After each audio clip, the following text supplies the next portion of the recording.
Hello, I'm Angela. Today we're talking all about wrists. This is something that a lot of women probably identify with, just that inability to actually do planks, push-ups, floor-based exercises because they just feel a lot of discomfort through their wrists when they're trying to do it.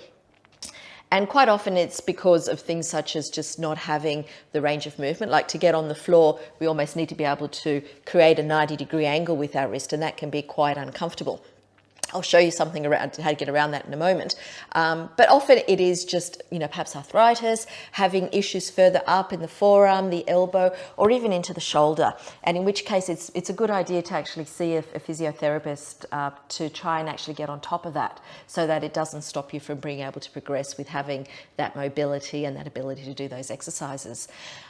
Why is it important to do those sorts of exercises? A couple of reasons. Firstly, having strong wrists might be the one thing that saves us later in life when we slip and fall and need to catch ourselves.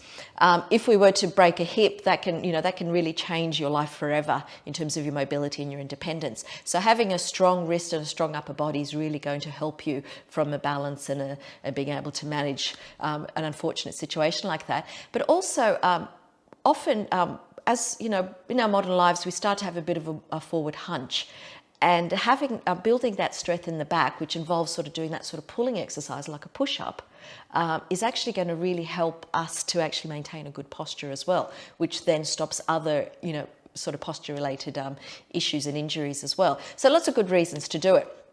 So how to do it?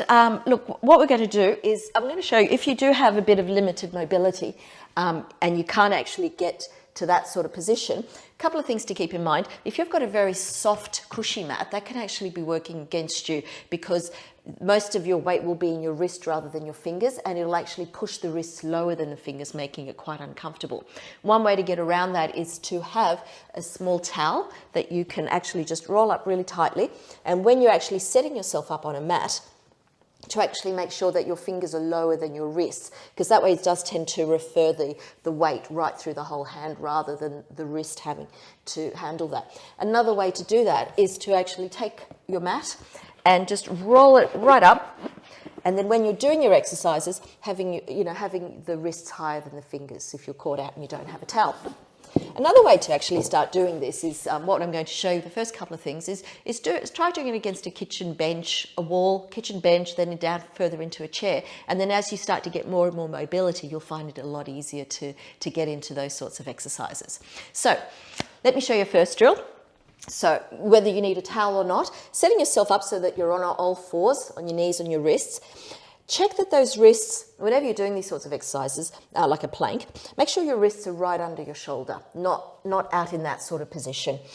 Your body is much better placed. You're using, alignment to actually help hold you there rather than muscles as much.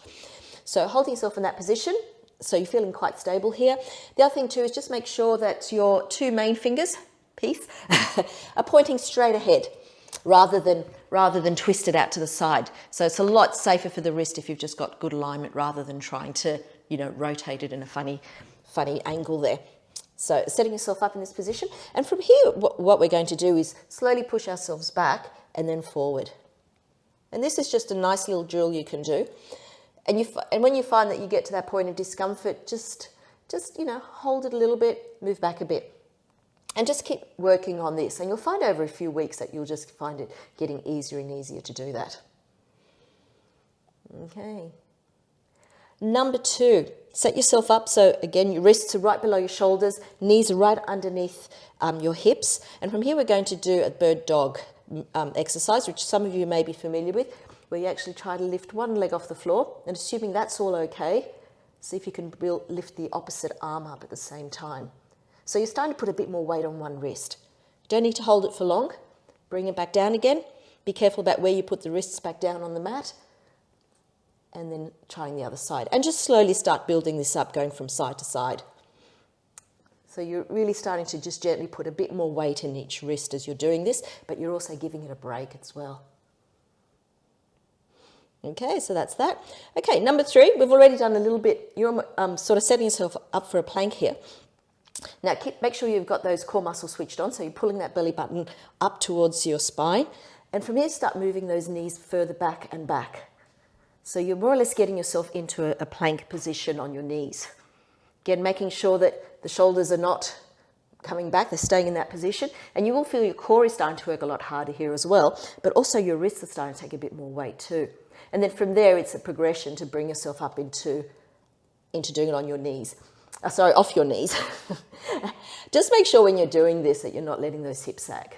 As soon as that core goes, you're putting a lot of strain on your lower back. So really feel like you're pulling that belly button up towards the ceiling.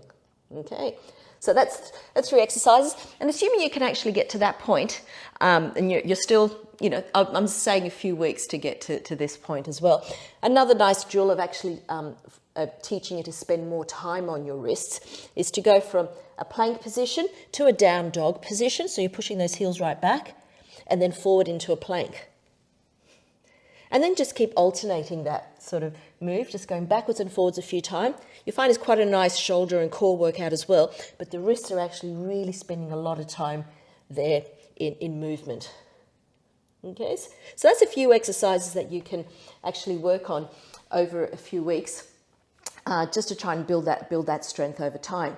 Now, what do you do if you're coming away from this and you're finding that you're getting inflamed through the wrists? I think to an extent it may be worth just keeping an eye on it.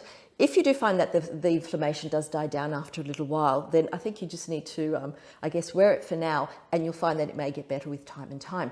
But if you're waking up the next day and you're still feeling that doing those sorts of exercises has actually caused a more longer standing inflammation, then it really means that perhaps this is not the right exercise for you, or you do need to see someone who may be able to, give you a bit more assistance in that respect. Perhaps start with your GP or a physio as well, and they'll actually give you some drills which are a bit more, modified to help you progress with it.